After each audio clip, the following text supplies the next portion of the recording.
part 2 of our Hong Kong trip. It's a day 2. From the hotel, we decided to walk down to the substation because we already bought a ticket online for Ocean Park Adventure. But we decided to drop by first at a coffee shop since we did not have our proper breakfast at the hotel.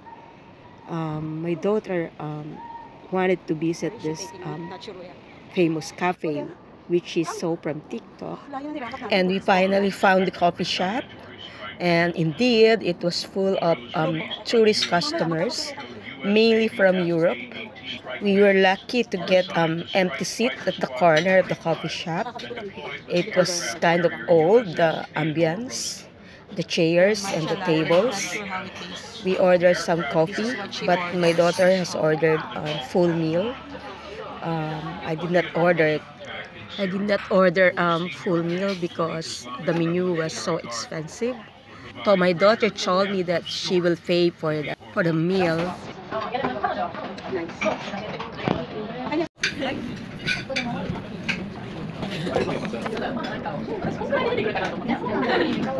Back to the road after the meal. We then again started looking for the nearest subway station to reach our destination, which is in Ocean Park. We've lost our way 2 times.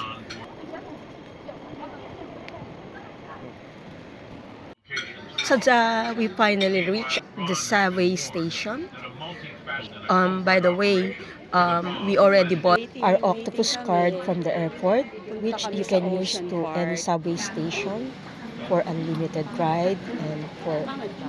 I hope we can see it. By the way, if you will take the MTR, you must be ready to stand up because most of the time the train was full, especially during weekends.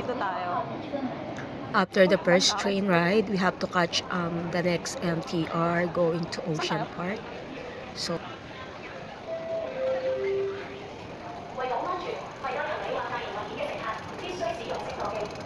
one side only.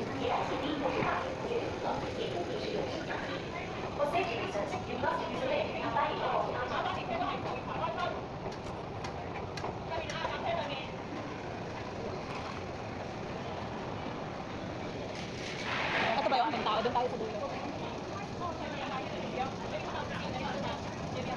MTR.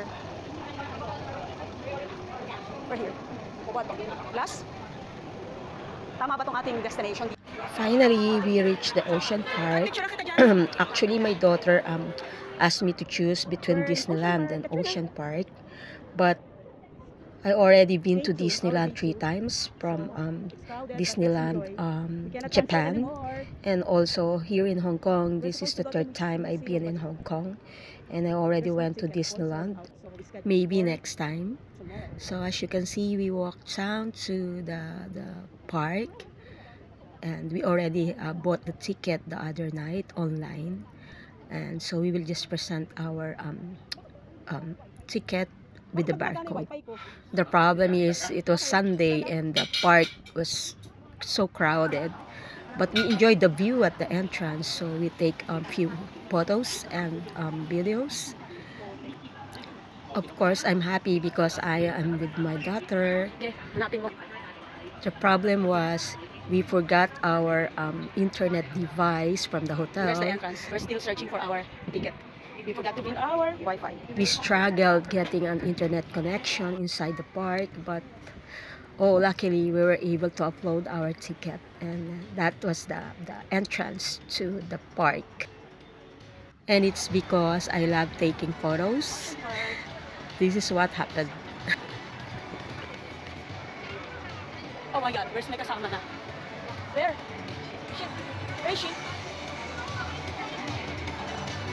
Where's Katrina? Iniwan na ako. Where is she?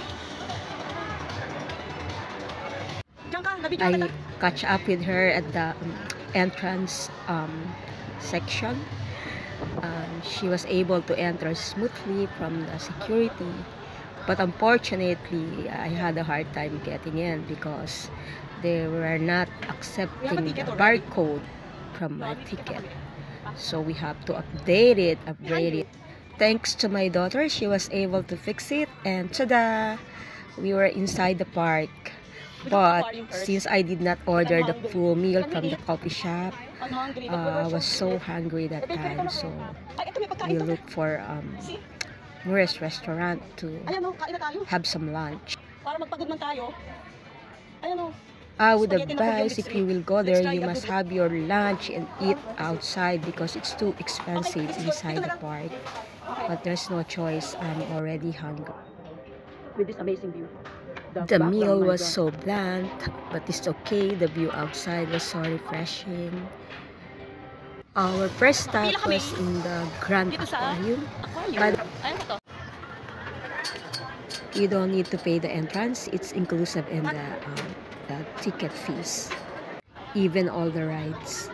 The problem is it was too crowded that time because it's Sunday, and we'd have to line up for about 30 minutes only. It's not that difficult anyway. Just make sure to bring a face mask because that time there were too many people who were copying, so you have to be careful. I can say that the aquarium was designed for children because, as you can see in the entrance, it is more likely for kids.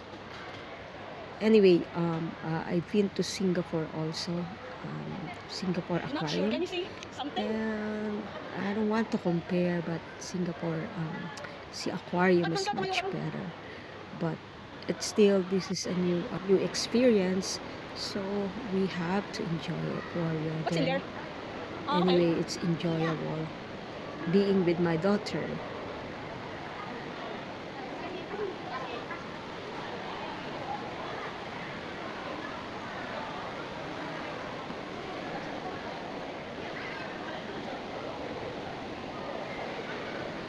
It was so dark inside, so taking photos, it's not advisable. But it's a big aquarium really inside, where you can see so many sharks and big fish.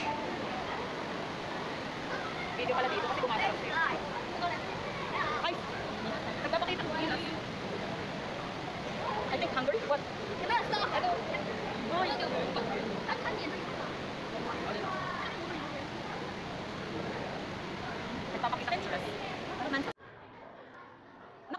So this is it for now. Thank you for watching. I will be uploading next time. I will be uploading our next adventure inside the park. Ciao, ciao, ciao.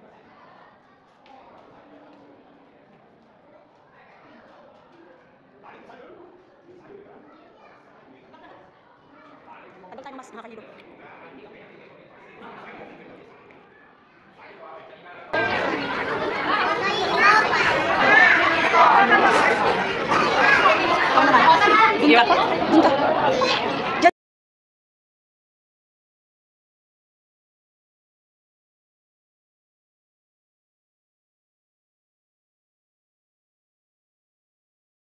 It was too noisy too because the aquarium park is full of children, so we did not stay there for long.